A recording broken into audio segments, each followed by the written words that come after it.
Halo, kembali lagi dengan kami Java Football. Kali ini kami John dan Cok akan ngosan ya. Ngosan kali ini kami akan membahas kontroversi derby biru. Nah, bagaimana ceritanya kok bisa kontroversi ini?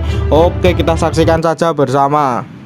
Nah, pertandingan kemarin mempertemukan derby ya, ibaratkan biru barat dan biru tengah. Nah, akhirnya PSIS mengakui kekalahannya, tumbang 2-1 di kandang Persib Bandung. Ya, mungkin itu memang hasil yang tidak diinginkan oleh masyarakat Semarang ya. Mungkin mereka juga inginnya ya menang apa ya minimal iso nggawa poin lah mulai seperti itu. Tapi memang kenyataannya seperti itu karena memang Persib Bandung sendiri sudah beberapa hari kemarin mengalami banyak masalah.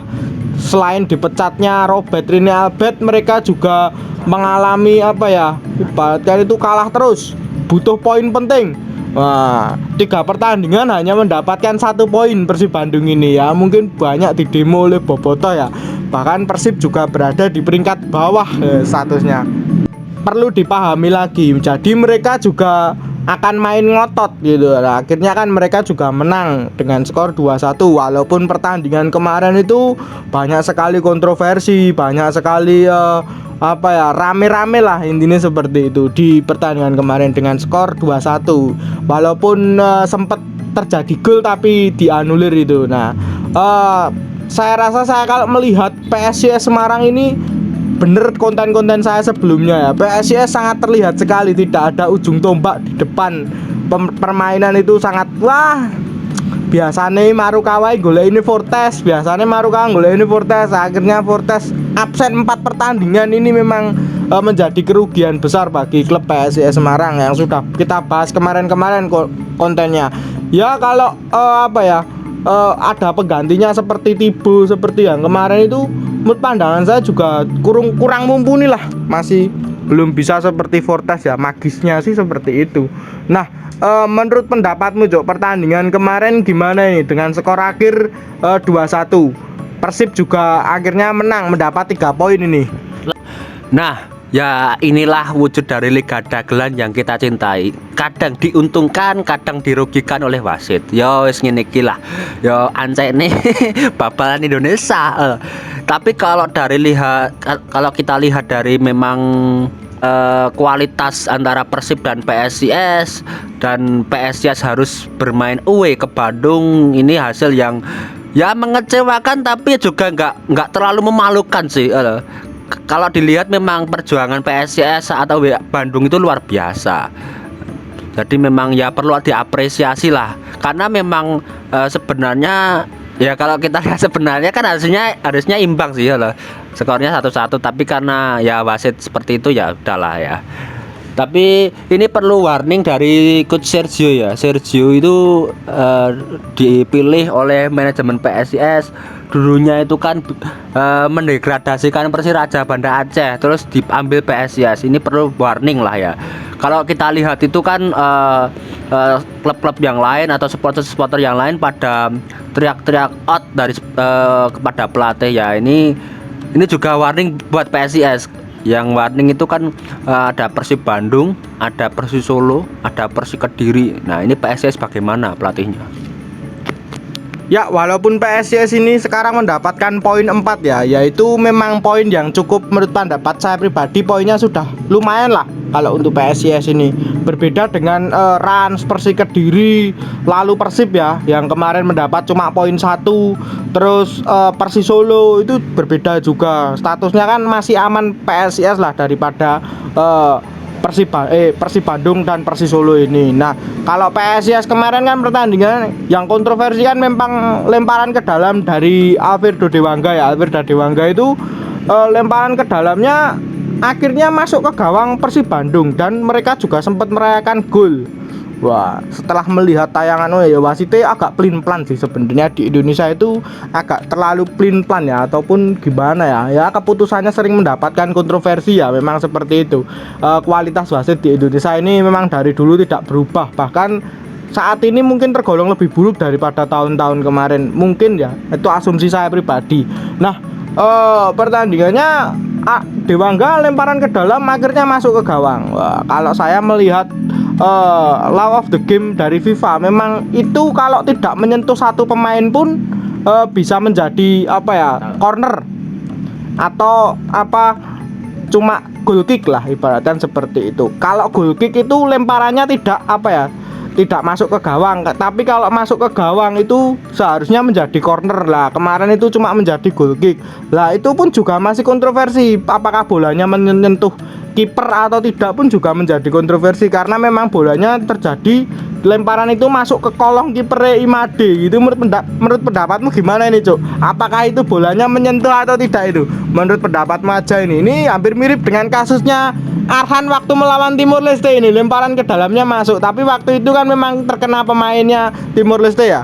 Kalau dilihat dari replay itu memang tidak ada sentuhan sih, jadi memang tidak ada gol. Tapi kan poinnya bukan itu, John. Sebenarnya poinnya itu di penalti itu.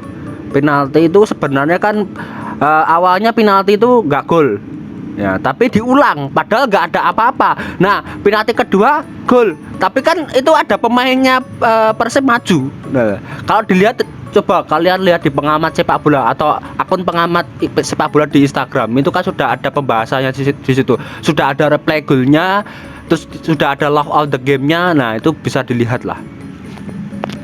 Ya memang betul. Kalau untuk kontroversi kedua, memang saya lebih setuju ke diulang lagi ya, karena memang apa ya, walaupun memang benar Wahyu Tri posisinya memang terlalu maju, tapi tendangan itu juga gol. Tapi kalau dalam apa ya, love of the game-nya, kalau tidak ada pemain Persib yang maju itu mungkin gol, disahkan gol. Tapi kalau tidak gol bisa jadi penalti lagi gitu loh, seperti penalti yang pertama yang ditepis itu.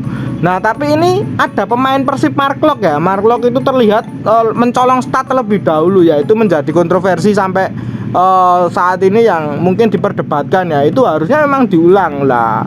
Ya, memang seperti itulah kualitas wasit dari negara kita ini ya. Perlu banyak apa ya, edukasi lagi, ataupun mungkin yo di sekolahnya meneh lah, ataupun memang nek raiso yo nganggo wasit luar negeri wae. Lebih ke memakai wasit Asia itu lebih tegas-tegas sepertinya, daripada memang wasit lokal Persib sini itu malah sering banyak melakukan kesalahan ya, menurut pandangan saya pribadi. Bahkan tergolong bingung saat mengambil keputusan. Nah, tak taren rono, taren rene, bingung. Bahkan sempat mengesahkan gulese. Wah, sian aneh menurut pandangan saya. Menurut pendapatmu, Cuk, wasit di Indonesia ini gimana ini?